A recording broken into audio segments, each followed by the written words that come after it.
That's a new Zoom thing. I wonder if they got in trouble. So, hey, well, yeah, get out of here. So welcome. We definitely have a lot of new people that are starting to come. We are growing beyond the standard network, which is great. So I just want to do just a quick kind of intro to Aftercamp and the meetup and the purpose. And I'm like super stoked. So we're going to essentially start like a series today, I guess, around system architecture and kind of let that feed into AWS. And then the session I have planned for after that, so 2 months out, is actually about like just like documenting and designing like systems, which I'm pretty stoked about. So we'll go into that. So just a quick primer on Aftercamp and what it's all about. So Aftercamp is a creation of Rachel and I. Rachel and I are married. Bromander is how you say the last name. Just some quick history at a very brief level. I have 15 years in software engineering and about 15-ish years in education. I'm director of engineering at an agency based out of Kansas City. And I just recently stepped out of 6 years of doing boot camps. And one of the things that Rachel and I are really obsessed with is just this, like helping people get to where they want to be.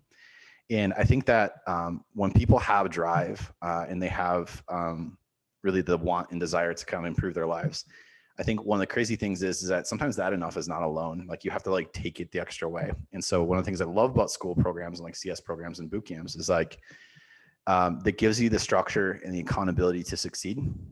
But I think largely when you graduate from those programs, you kind of miss out on the opportunity to continue that, right? Because like, especially in like development, when you graduate from a program, it's kind of like, well, what's next? Like, you know, like, and development has just so many different things you can take a look at. And even in the content that's out there, I feel like there's this big missing gap of kind of just like, what does it mean to be in the software engineering industry? And oddly enough, being on the flip side, you know, being in the hiring capacity and like interviewing people who are new to the field, there are like areas that I know that would be really helpful to like get somebody a job that I felt like Aftercamp could really feel the opportunity to help people, like educate people in these spaces and help close the gap. So that's the reason why Aftercamp exists. Right now it's a meetup and we meet every month. And we've been kind of trying this last about 2-3 weeks ago. We started kind of like a new kind of meetup session too, where we talk more about like resumes and getting feedback on like online portfolios. And I think we're going to keep that going. So TBD on date on that. But those sessions are really about getting, taking brave volunteers. So even if you're not job hunting, if you just want to like brush up on your resume or just, kind of see what I see. The idea is that we take content from people.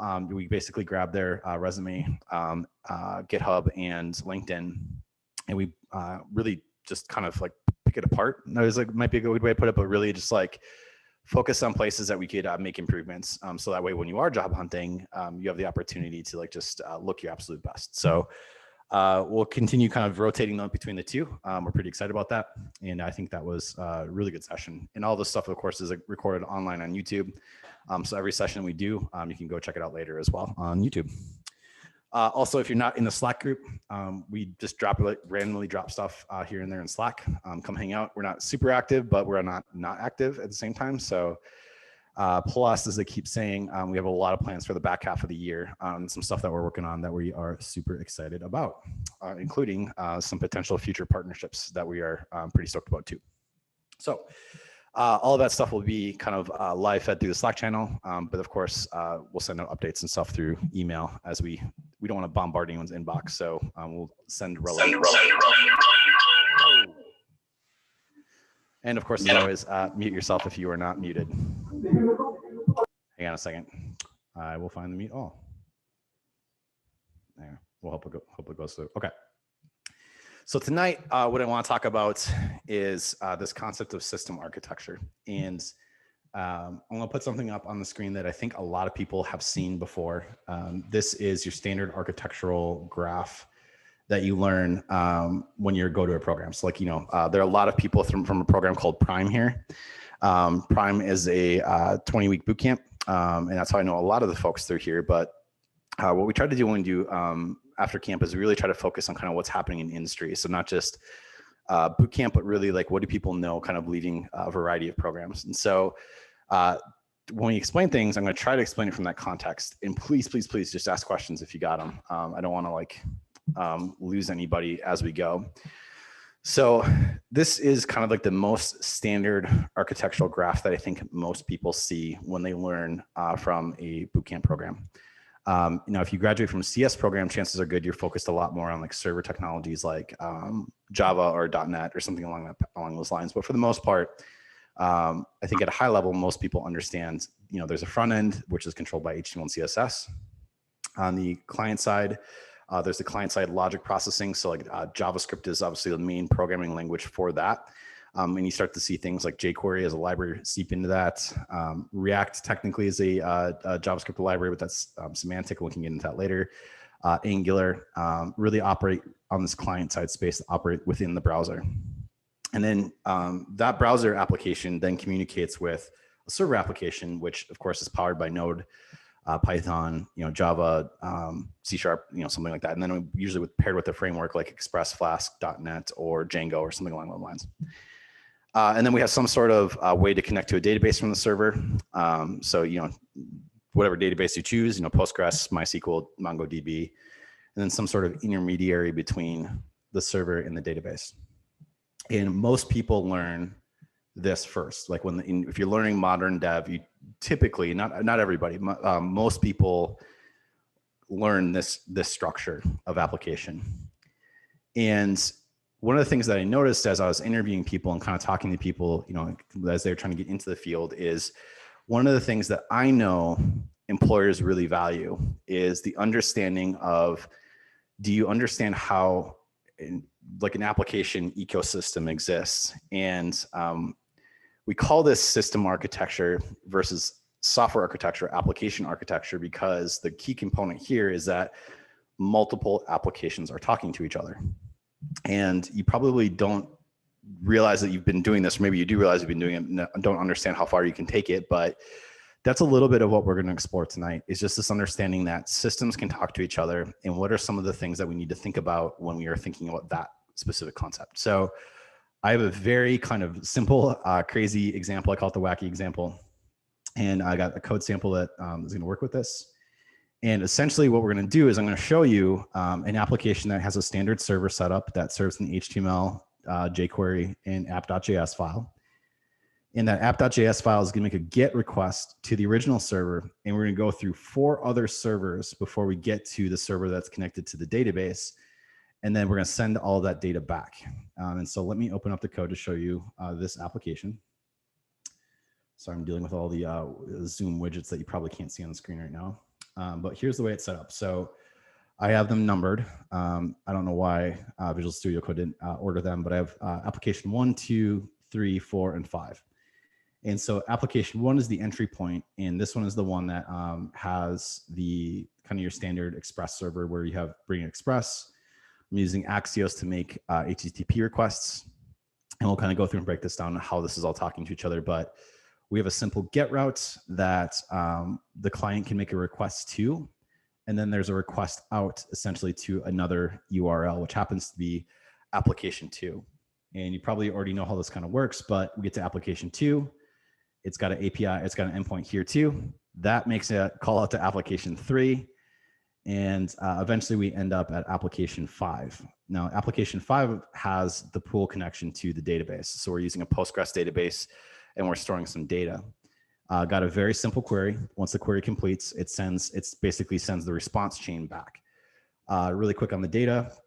Data is nothing special. It's just a simple table that has text in it, root, and Yahtzee. And so essentially what we're looking at here is that when I load the HTML page, it'll load jQuery and load the app.js.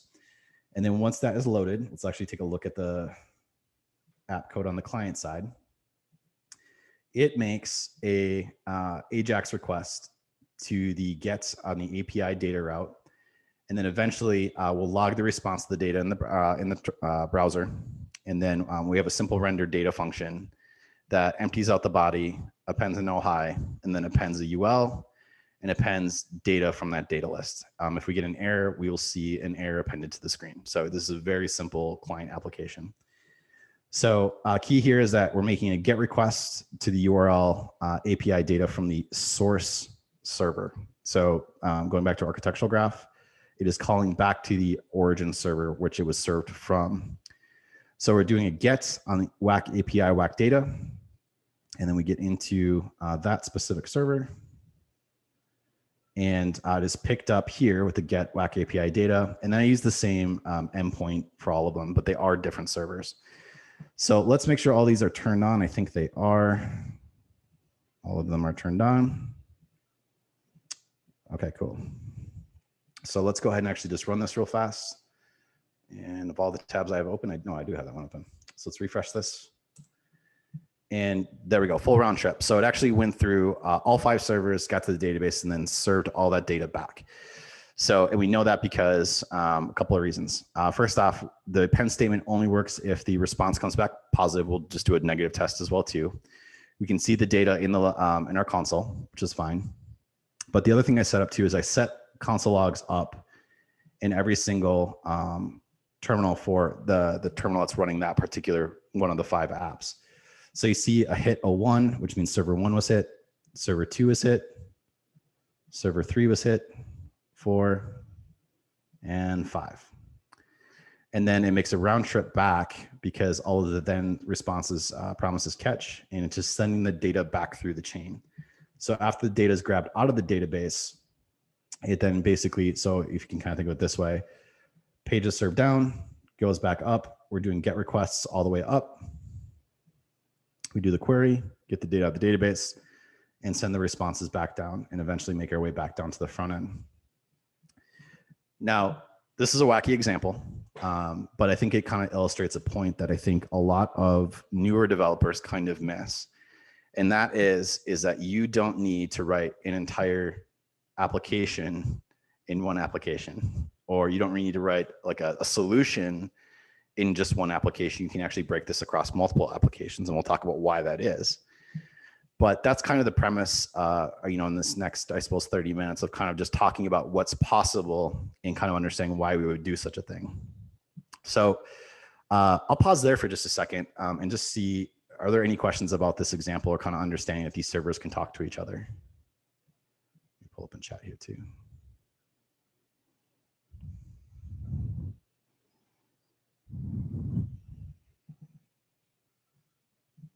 Okay.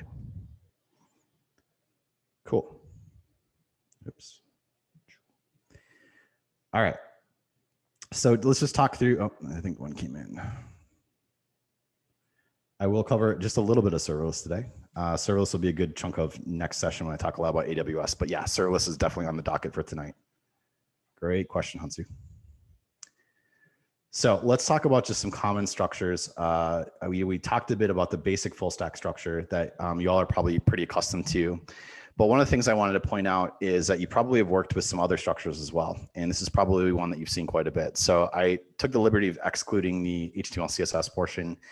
And here in this box, I'm just generalizing and saying browser client application. That talks to a server.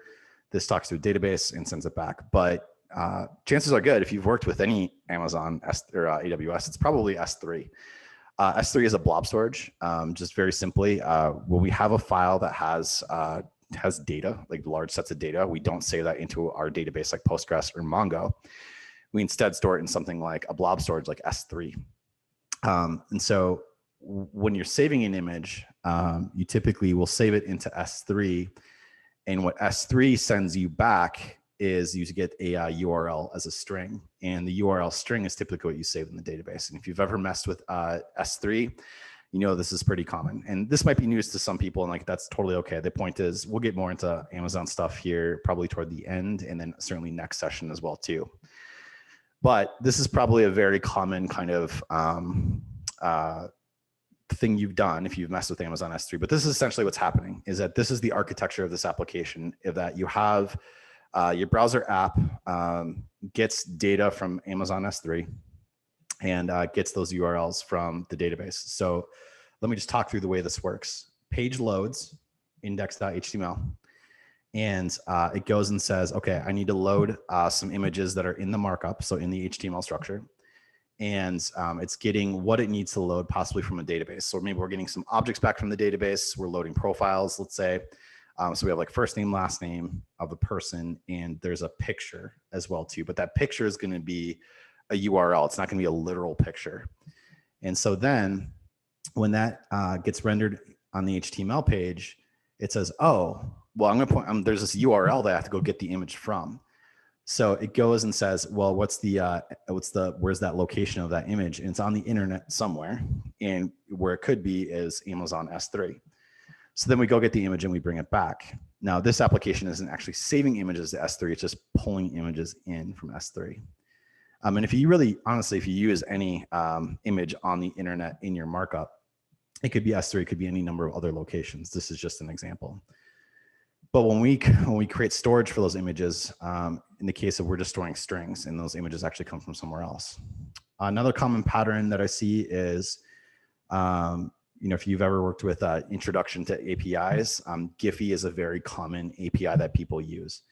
So Giphy has a really cool, if you've never messed with APIs, I totally recommend getting into them pronto, because they are pretty sweet, third-party APIs, that is. So Giphy, of course, is a service, which, by the way, I didn't realize that Giphy was not installed to Slack. Hang on a sec. One sec.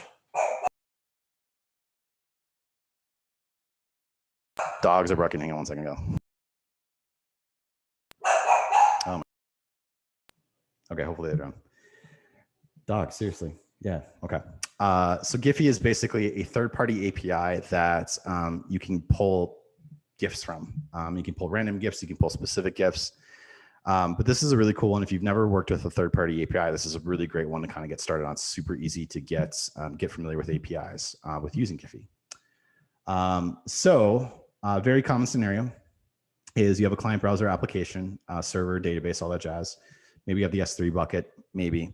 But let's say your application has a search bar and you want to search for like, I think like the demo they always have is the Ryan Gosling GIFs. So we take a search string into our browser application and we hit send. And where we're going is not to our origin server, we're instead going to another server. In this case, this is where the API documentation for Giphy would come into play and says, go search here. In fact, let's actually pull open this for just a second. Giphy third party, let's say Giphy API.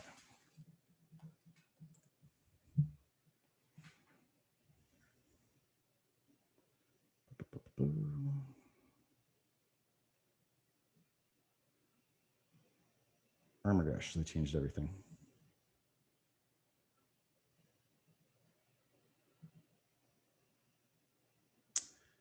All right, let's see.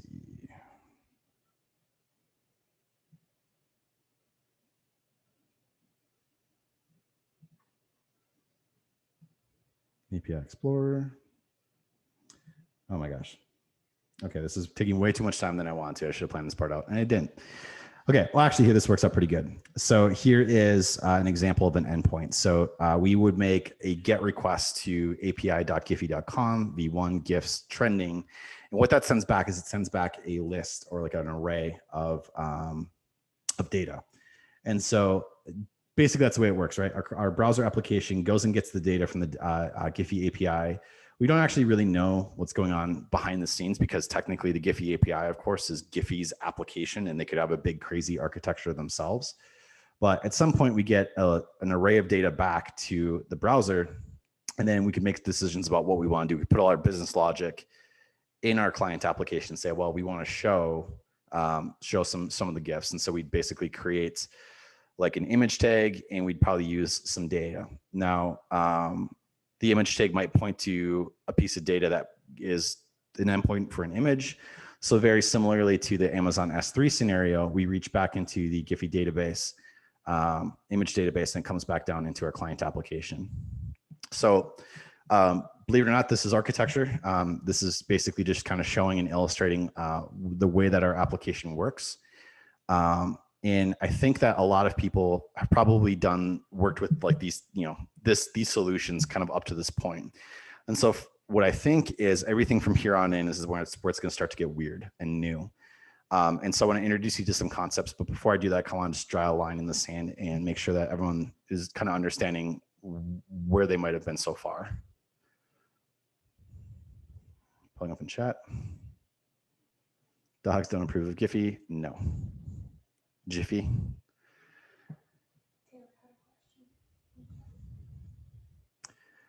Oh, great question. So Taylor had asked, are all the apps running in a separate local host ports? They are. In fact, when I built this example here, going back to wacky example, all of these are actually running on various ports. So to prove that, let's go back to the application here quick.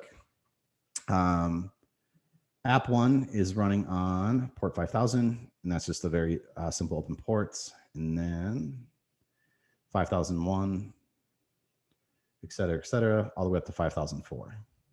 So I could actually deploy each of these separate applications independently as well too, which we'll kind of get into that. Super happy you asked, Travis. We were definitely going that direction. Cool. Sean, I was all about GIFs until somebody asked me one day, they're like, do you give GIFs at Christmas? I was like, heard. Okay. Just gonna leave chat up and see if he responds to that. Okay. So I want to get a bit into a separate concept. So we talked a bit about just very basic architecture, just architectural ideas of like, hey, here's a system of applications communicating with each other. We're going to get into like the whys here in just a second. Why would you do that? So this is system architecture. Now I want to talk a little bit about software architecture. So I'm going to show some backend here. And the idea behind this is kind of getting into a little bit more of a global idea of if JavaScript is your first language, and it is the language that you like primarily own, you typically will learn Node and Express. And the typical pattern that you'll follow is probably something just a little more abstract than this, where we have, our app.js, maybe you get into a routing file, and that routing file will then have your various routes, your endpoints, and then you might be doing your queries in any kind of business logic inside that route itself. If you work with a more fully featured framework, it's going to be a little bit different. When I say fully featured framework, I mean something like .NET, Spring, Django, something that's not JavaScript or not a micro framework is kind of what we talked about in the Python meetup last time. So not all the time, but this is kind of a typical, if fully featured framework way to separate out files. And so we're not talking about separate applications here. We're talking about one application. So here what you're looking at is something a little bit different. I want to explain each of these layers. These are all separate files. So we have the server, and the separate files would be some sort of controller. And the controller typically refers to the routing system. Probably an oversimplification, but that's good. That'll work for right now. And that routing system will then go to some separate files for like some piece of business logic. And the business logic might be places where, like, if you are accepting user inputs on a bank application, you might have to normalize those inputs. And when I say normalize, I mean something like, if we think about, we have a text field for dollar amount. Let's say we're accepting input about how much people want to transfer. We would need to do things like account for if they put $1,000, $1,000, $1,000, $1,000, 1,000, hopefully never this. But basically, if we have an input, there might be several different ways that the user enters in those values. And so the business logic layer can be a place where we start to say, well, whatever the user entered in, before it gets and touches the database at all, we're just going to turn it into $1,000, like the number 1,000, something that's more programmatic. Once again, super oversimplification of what the business layer could do, but that's just an example of a place where we'd want to figure out that, we are working with potential variants of what the user is, how the user interfaced. And there's thousands of different things that this business logic layer could do, but this is the place where we put any intelligence that our application needs to do its job correctly. Now, the next thing that we do is we go to a DAO, or a data access object, or a data access layer is another way that you'll hear this.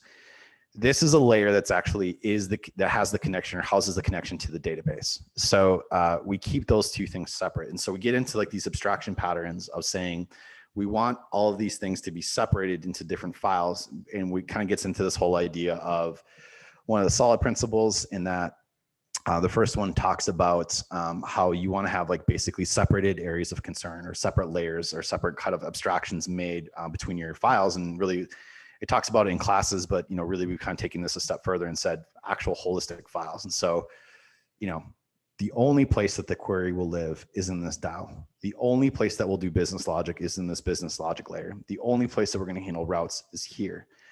And so this abstraction really takes a lot of new developers and catches them off guard, because I feel like once you start ratcheting up the abstraction, it seems like the complexity gets really hard. And one of the things I want you to understand is at the end of the day, you're still doing what you were doing, when you were writing kind of all your logic into, one specific place. Like right here, we have the controller, we have the business logic layer, and we have essentially what kind of effectively ends up being the DAO, or the data access object. Now, this is an oversimplification of what the DAO could look like, but we kind of are following that pattern already. But what we start to do is you start to abstract it into separate modules. And so while this is a system architecture talk, this is more software architecture. And I guess that's kind of the difference between the two, is that system architecture is about how groups of applications talk to each other to accomplish a task, where software architecture is really about, in the individual application, how are you organizing and structuring it? So this is a very common pattern for what we see in more of these fully featured frameworks. And I am seeing new frameworks crop up in JavaScript that are starting to kind of fill this pattern. So if you've ever looked into like Nest.js, not to be confused with Next, but Nest.js does a really good job kind of getting these patterns in place. So Nest and SQLize, for example, are what our company uses for a JavaScript solution when we want to build at this level. Now, this would just be like something as simple as like, we'll call this like a pets route, right? We'll say that pets, we have like a API whack pets routes, and we're not going to do any business logic. We're just actually going to go over to the data access object and take out all the cats and grab them from the database and send them back to the client. But let's say I had dogs too. Well, I wouldn't want those things to be in the same, if I'm abstracting things, the whole point is like we're having these things separated so like we can kind of think about them in different places. And so what we start to do is we start to split these things out. So now we have like a cat's business logic layer and a cat's DAO, and then a dog's business logic layer and a dog's DAO. And those might be accessing different points in the database. Could be separate databases, could be the same databases. There's lots of different reasons to do this, and we'll kind of get more into that as we go. But basically what we're doing is we're starting to really break out and separate the application architecture. And we're starting to say, we're worried about different things in different areas. Now, getting further into it is that we can take it one step further. Not only have we separated it from the application, we've broken it across different like logical layers, but now we're actually breaking them out into completely different applications themselves. So here we have the same setup that we had last time, except now I've actually split these across applications. And so now I have a server application that is essentially operates as what we call an API gateway. That basically all incoming requests go to this controller, and then that controller figures out what other application they need to talk to. So we start to say, okay, well, we want to look at cats, so it's going to go communicate with the cat service. Now, server and service are kind of interchangeable, not really. Both are applications. A service typically refers to something that like a consumer, like our client application actually would not interface with. So while this is like a server API gateway that's controlling the flow of our requests, the service is something that there is no visual side, like the consumer doesn't actually interface with. This service is built to interact with this server. So now we have them actually to be separated. They are completely two different applications. And once again, going back to our old example over here of our wacky example, we just as much as we can communicate with server 2, we could just as easily communicate with server A. and we could actually create a whole new server, and we could actually have a whole different chain of events of things of different layers we could go to. So the point of that is that we start to break out our entire application into like essentially mini applications or microservices, right? And you probably have heard that before. You probably heard the microservice reference before. But this is essentially one kind of pattern you could follow, where you start to break out your logical layers and your DAOs into separate microservices. I'll get into the why in just a second, but I do want to get caught up on questions. Before I do that, I just want to point out here, these services are broken out, and so we have microservices. Now, if everything is kind of in this one application, we have what's referred to as either an N tier, that's the letter N tier, meaning like N is kind of like an infinite number, like we don't, it's like saying X. Also, sometimes can be not confused with, but not that N tier and monolithic are interchangeable, but I think in this case, monolith or N tier could be used to describe this particular application. So N tier, monolith, and microservice are kind of three words you could Google after this and kind of start to understand and dive into understanding what a system and software architecture look like. But I'm going to get into the why of microservice here in just a second. And then we'll kind of talk about some benefits and some drawbacks to it. But let me get caught up on questions quick. Hold on a second. Okay.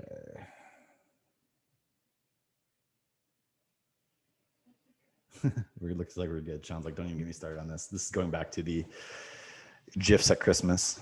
Gigantic giraffe, got the gist. I like it. I before E except after C, except when Keith, I don't know, there's like a whole like sentence you can say where that's not true. It's a meme. My life is mostly memes and animals, right? I'm looking at Rachel. She's not looking at me. Okay. So let's talk a little bit about why microservices.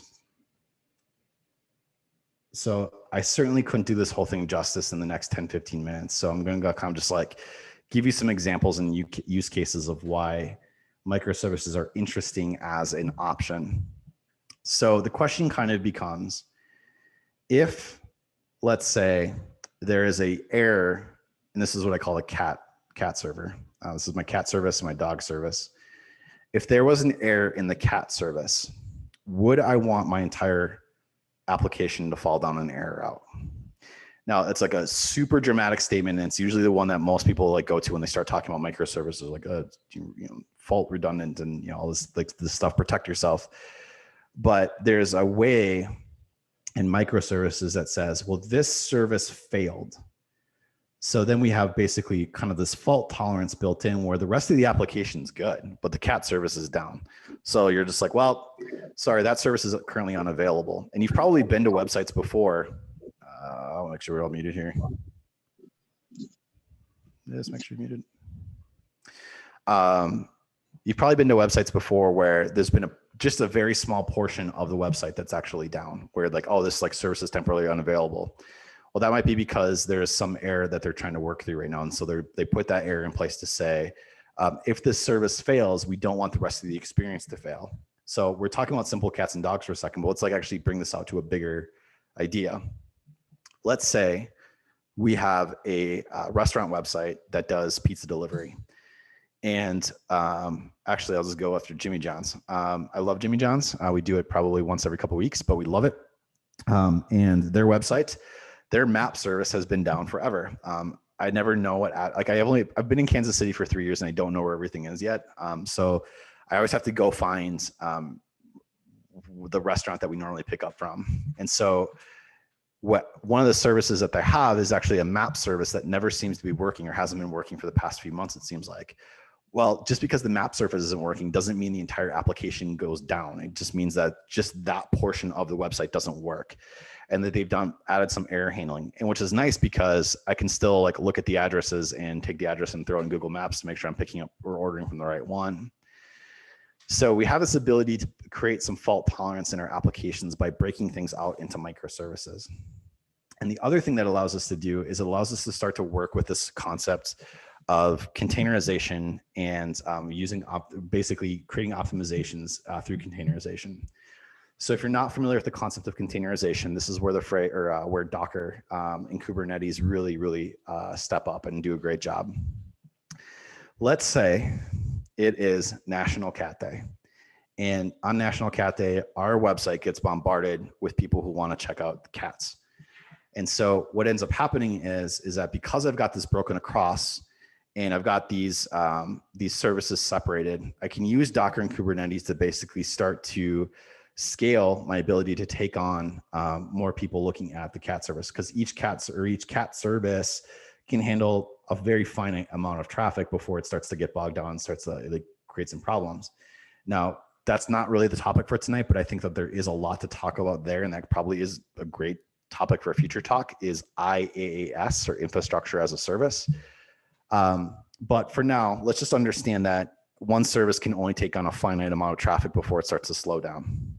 Now, what's cool is that Docker and Kubernetes, and I'm once again kind of expediting through some of this, can essentially create multiple instances of that service and clone itself to basically have multiple essentially iterations of the same service. And so while my whole entire system isn't replicated, the specific service that needs to scale up can. And so now all of a sudden on National Cat Day, I now have 3 instances of that service that are now cranked up and running. Now in a monolithic pattern or an N-tier pattern, we might not have that ability, right? In order to basically create additional instances, we might actually have to replicate the whole system. And that gets to be kind of just metaphorically and computationally and frankly, financially expensive. It costs more to run more. And so that might not be as viable as an option. So one of the benefits of microservices and using Docker and Kubernetes or AWS services is that we actually get the opportunity to address this at a very kind of microcosmic level. And so what's cool about that is that you pick and choose, with technologies like AWS, you can set up things like auto scaling, where basically the system itself detects how busy a service is and says, oh gosh, it is really busy, because all of a sudden I planned for National Cat Day, but I didn't plan for National Dog Day. And luckily though, I have an auto scaling set up for my dog service, so that on National Dog Day that I missed, it's actually going ahead and auto scaling up the services and then auto scaling them down when the services are no longer needed. So I can throttle it with Docker and Kubernetes to essentially control how much additional traffic I can take onto that specific service. So that was a lot. I'm just going to kind of pause and just check on questions again and let you guys process that.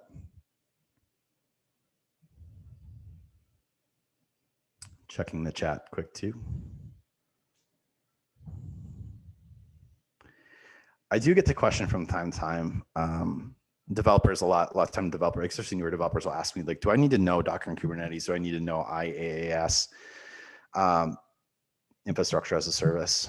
And it can't hurt, but at the same time too, I think one of the biggest challenges I think for new developers is carving kind of their space out in the world and of the world of development and figuring out what it is that they're going to be when they grow up. And I think that a very common problem I see is I see them try to take on a lot. And I'm not showing you architecture graphs and talking about all of this stuff so that you go out and have to think about all of this. And that's not really the point. The point is that when I hire, I love to hire people who understand that their code that they're writing here is part of a larger system. And so basically when they write code, what they're taking in on if they're creating inputs on React or whatever, I want them to understand kind of what happens beyond, right? When they send the data over the fence, what happens? What does the backend developer actually have to do, or where does that code go, or what's going to happen after they hit send and they make that API request?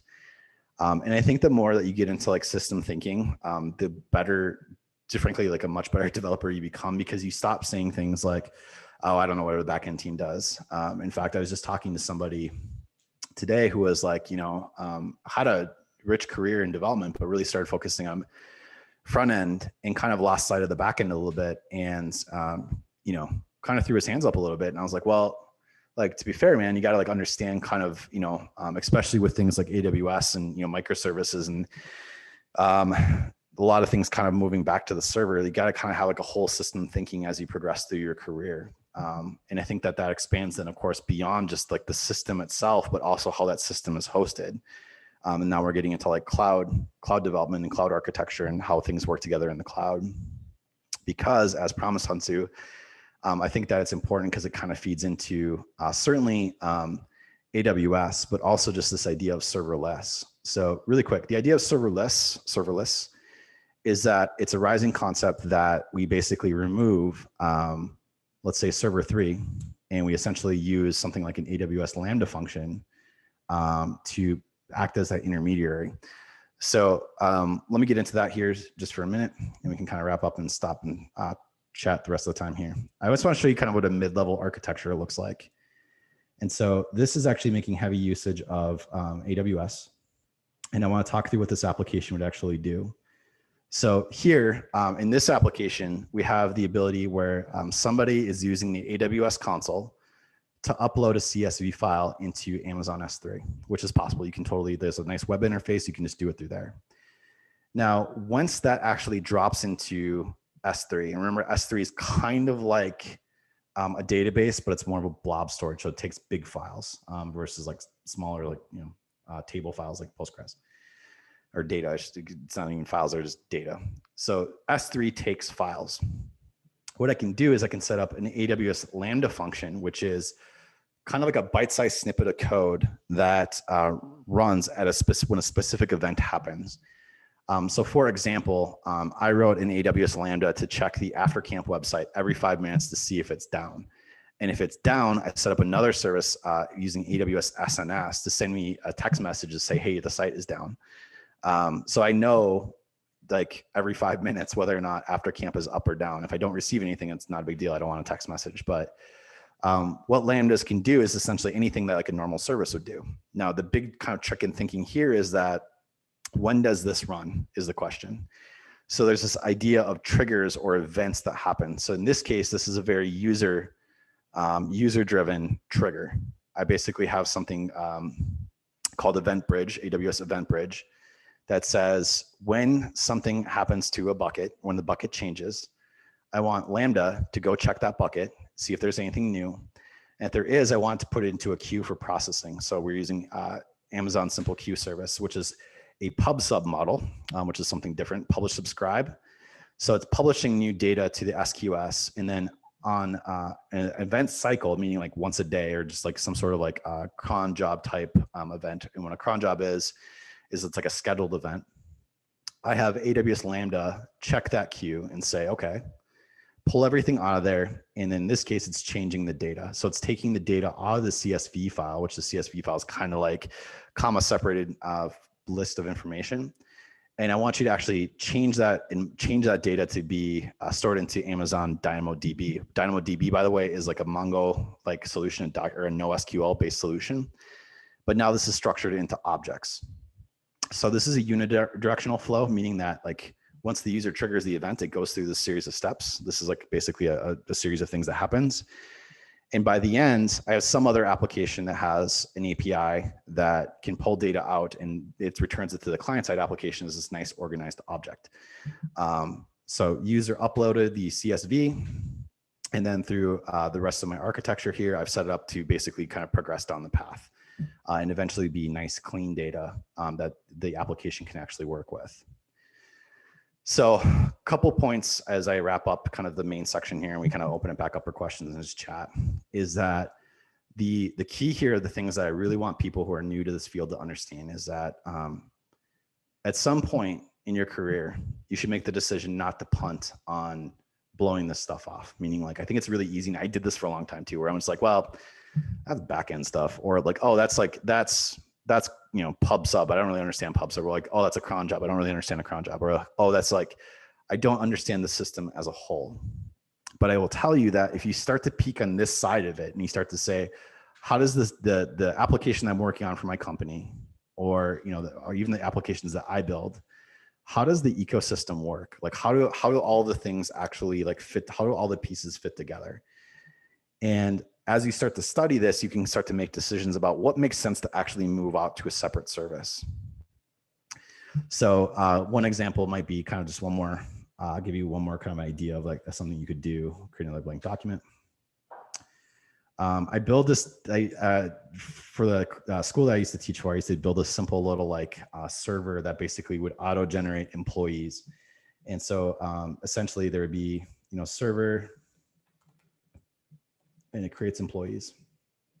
And that would go get this employees out of the database. And it randomly created employee data. And the idea would be that I build an application that would grab that employee data out.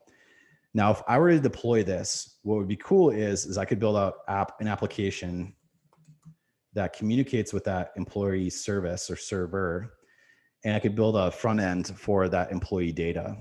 Or let's say I'm building a separate application that I could actually build and say, well, I'm gonna have that front end again, right? We have that new application 2, but this time application 2 is actually gonna communicate with the server.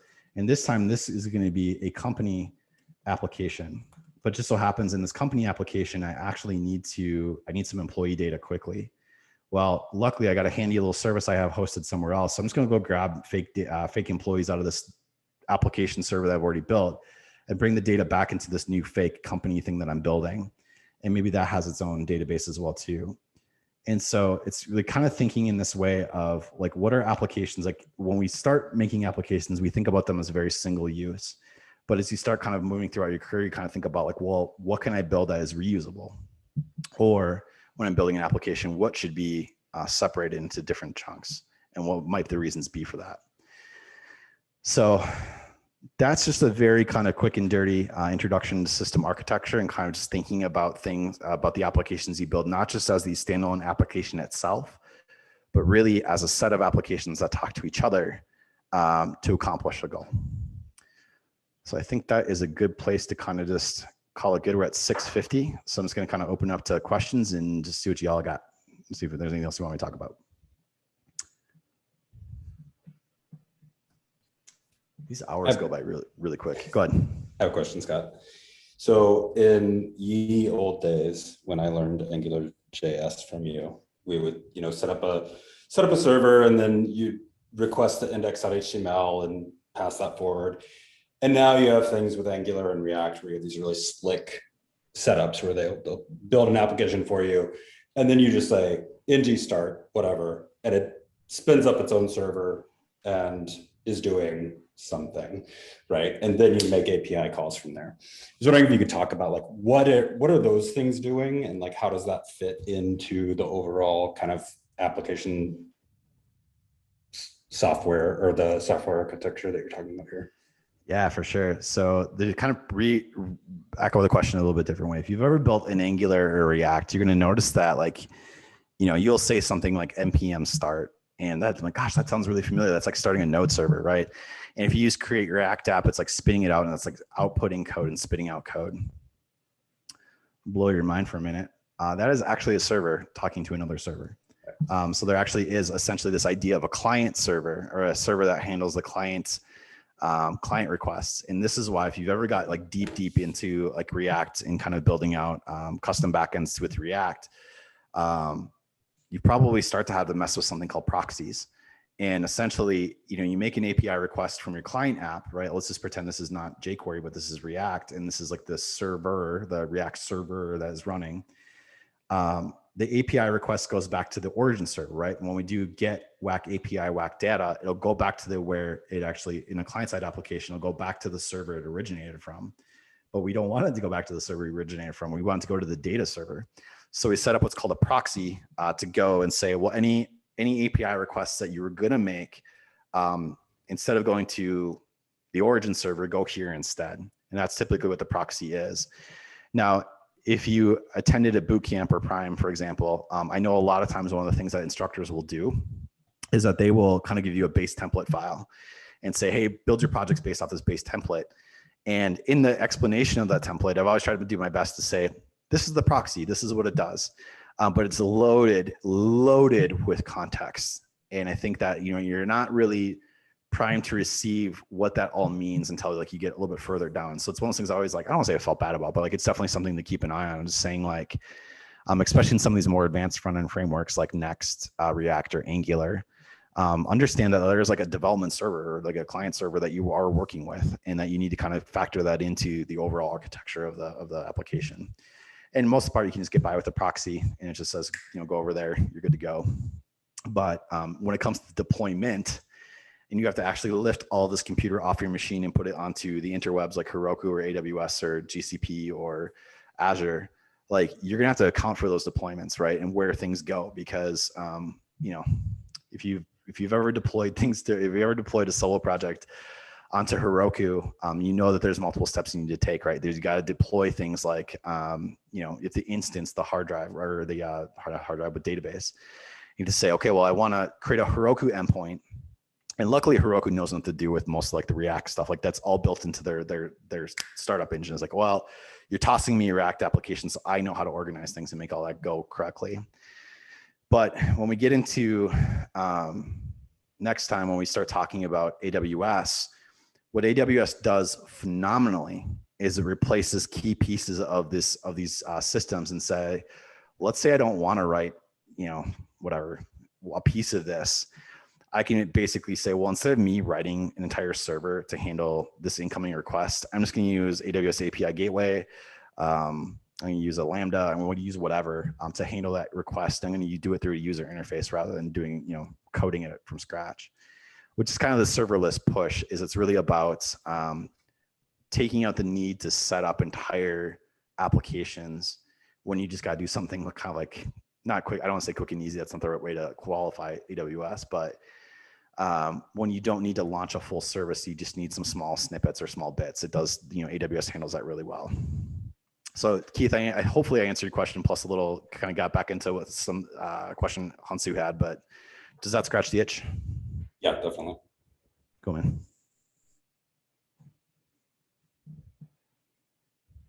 Other questions? So a really good exercise to do that I highly recommend. First off, lucid.app is the this is a really cool little like architectural graph application. It's got a lot of use cases for it too, but I like using it for architectural graphs. I would challenge you to actually like build an architectural graph for the application you're building and see if you can kind of like map that out and then like bring it to another developer and be like, hey, can I sit down and explain this to you? PS, there's not like a super like, it's funny if you like go Google architectural graphs, so let's say software architecture graphs, you're going to know some massive inconsistencies about how we all choose to do this. They're all over the damn place. And so the thing is that a graph is really like, it's only as useful to the people that you're sharing it with, meaning like if you're sharing it with yourself, then you like, if you know what you did, great. But typically your team will have like a standard way of doing this, a standard way that they want to see these written. And so don't get too caught up in like doing things right. Just get out and do it and then start to talk through it. So system architecture graph, let's see if.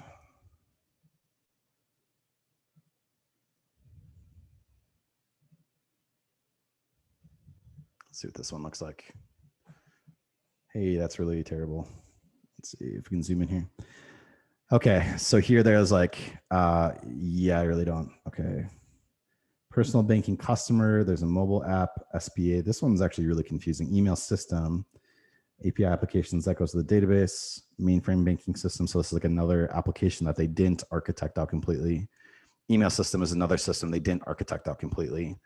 So I'm guessing that this is just kind of showing how the web application for the consumer might work. So web app or mobile app, single page application, API application. So both the web application and the mobile app talk to the same API, reads out the same database, and then this API application interfaces both with the email system and the banking system.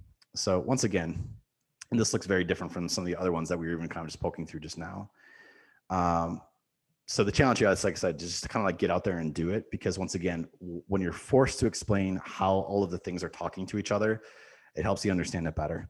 And I will tell you just from a lesson I wish I would have learned about 10, 15 years ago, the more you talk about code and get it wrong, the quicker you are going to get to getting it right. And if you've ever worked with me, one of the worst things to do is hold on to an ego in software engineering. The sooner you can shed ego and get to that humility piece, the faster you're going to grow and the faster you're going to get corrected and get better and hopefully help the next person.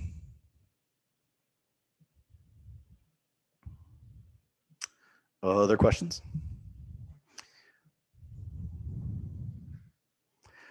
Cool. So just a quick roadmap. I see Jake popping in. I'll give you back to 1 second, Jake. Just a quick roadmap for the next few months. Next one, we're going to talk about AWS services. I think every developer should know. So we're probably going to kick things off with AWS S3, but we're going to get into kind of just a good set because there's a ton of them. There's like 150 services. It's crazy. And each of them fills just a very little piece in this system design thing. And so we're going to kind of talk through just a good core set to know to get started. And then actually the session after that, we just put it up on the website a couple of days ago. I'm actually going to cover Lucidchart just a little bit more in depth. We're going to talk about Swagger and documenting API endpoints. And then we're also going to talk about my favorite ERD application, which is dbdiagram.io. So we're going to be talking about designing applications through documentation before we ever write any code and all the benefits of that. Sorry, Jake, I think you were just starting to chime in. You want to? Yeah, I just had one question. So you kind of touched on like the classic in-tier architecture where you have like a controller and then a business logic layer, data access layer. I was wondering when you're kind of like looking at a system architecture, if you have any kind of similar patterns you use or opinions, how to like organize the microservices themselves, because I feel like you could get into a situation pretty easily where you have calls going every direction and it could get a little nuts. So I was just curious if you had any like opinions on that. Yeah, I think you can get into like certainly like DDD, so domain driven design. I think that that should be your first approach. So there's a really good series of software architecture courses on LinkedIn Learning that I recommend. I think it's Alan Hobe teaches those. And specifically like domain driven design, I think is like basically like one of the biggest, hardest things as when you're doing microservices to figure out where to draw the boundaries in your service and say like, this service is going to do, I use cats and dogs, but it gets a lot more complicated when you're doing actual applications. And so understanding where to draw the boundaries of a service is really important. And I think that is a lesson that we're continuing to learn. By the way, if I built up microservices as like the thing to do, please ignore that. That is not like a good advice. Ultimately, whether something should be n-tier, microservice based, monolith, and any of the other options is super dependent on kind of what the application needs to do and where it's going to go. Another kind of fun thing you can Google is something called DLL hell. DLL comes from the .NET setup and .NET systems. And essentially, when one microservice fails, one of the things that I probably skated over a little bit over here is that, here I have 5 different applications to debug if something doesn't go right. So I didn't actually break this. Let's actually break this super fast. So let's actually just delete the AF data and restart this service 5 and go back to my application and refresh. Now we get how does that even work? That's because I'm in 1. I need to go back over to 5. I want to go over to 5 and restart 5. Okay, so I broke the endpoint. So service 4 is actually hitting API data, and then now it's API date. So if I refresh this, I'm actually getting an error. And so here I have a client-side error. And now I told you that it's in service 5, but think about debugging this for a second.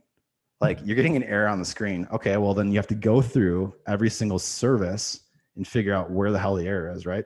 Well, not in 1, not in 2. I'm using send and not send status like a jerk. Not in 3, not in 4. Technically not in 5 because there's no error popping, right? Like I'm not producing an error. So where the hell's the error, right? Like that becomes a really big problem in microservices and this idea of logging and trying to figure out where the error actually is.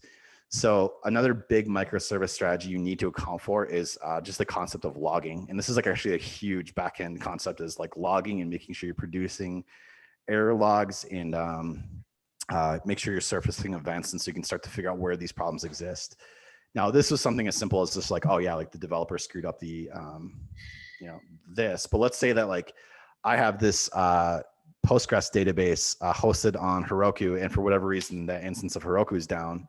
And so on the query, when it's trying to connect through PG to the pool, you know, what is in here that's going to tell me that it's actually the database service that I offload to a third party is actually down at the moment. And so what you want to start to do is start to really build good error handling and good logging. And that way, like when something, you know, when the front end just says it's not working, you know, like where is it? Like that's a big thing. So domain-driven design to help define boundaries, super good logging, I think is super important. I think none of those things really scratch the itch of your question, Jake, but I think really it's like you learn kind of through the needs of the application. I think I've seen people split it up way too much. I'm not like a big person on like every single service, every single domain space needs a service. Like I think that's kind of extreme, but definitely, you know, having it distributed can be really good. And there's a lot of reasons we didn't talk about tonight why that would be. Does that hopefully help a little bit? Yeah, I appreciate the answer and appreciate the presentation as well. It's really good. Thanks, man. Sweet. Okay, so in a couple of weeks, we will have a session where we go through resumes. If there are any volunteers, hit me up. I'd love to roast you on screen and be really, really, really nice about it. Obviously, when we do those, we like super professional. The goal is to help. The goal is to make everyone better. So we always appreciate volunteers for those sessions. Otherwise, I'll see you next month when we chat about AWS services every developer should know. All right, thanks everyone. Have a great night. Go enjoy your summer night. Thank you.